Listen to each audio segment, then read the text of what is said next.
Welcome to Marney's Minutes, where I share my advice, lessons learned, and best practices on various topics. Today's topic is building out an educational program. This is not the easiest thing to do.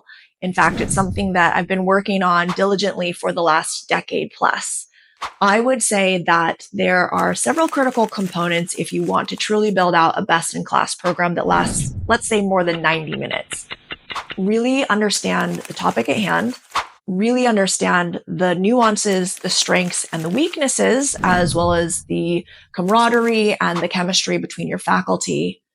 Figure out, how are you going to schedule this? There is a cadence and a flow of all content, but depending on your audience, where do you put things? Do you put certain things purposefully during meal times because you know that they're hotter topics and people will pay a little bit more close attention, maybe actually successfully get them back into the room for these meals? But this is not an easy thing to do. Understanding your faculty, I think, is key. The faculty will absolutely make or break a good program. There are 3 really challenging spots that you need to place them in a very intentional way. The 7 a.m. breakfast session, the right after lunch session, and the session that happens just before everyone breaks to either leave for the day or for a cocktail reception or for dinner. These are really challenging positions to put your faculty in, and they know it.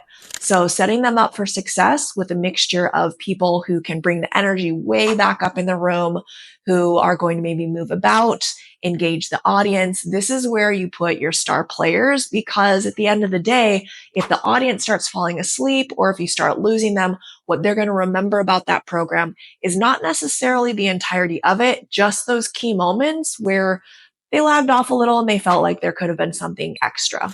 It is the person's responsibility who puts the program together to be the maestro of sorts. This person is making sure that the front of the house, which is the actual program itself, is going smoothly, that people are where they're supposed to be, that everyone is organized, that the slide decks are all put together and teed up and ready to go.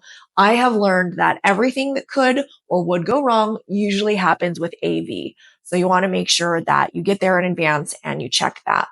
Another thing too, though, is you need to make sure that you have a trusted source who's managing back of the house. This is looking at the food times. Is the food up and running? Figuring out the timing of everything, making sure that people who might be doing the sessions where meal times are happening are eating in advance. So you are the person that orchestrates everything. You're in charge of the experience that everyone from the attendees to the faculty to, if you have sponsors, has. And remembering that your sponsors are some of the most key components, especially for those programs out there that, quite frankly, don't survive without the support and the help of the sponsors. So making sure that they are having just as great of an experience as your attendees and faculty is key if you want to continue running them. So I would say that my biggest tip on how you put together a best-in-class education program is never, never, never be happy with the end result.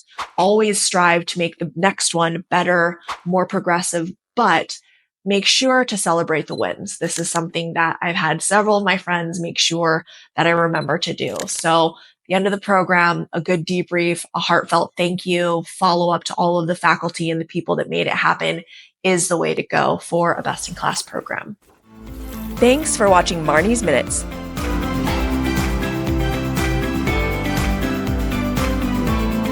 If you found today's topic useful, don't forget to like the video and subscribe to my channel.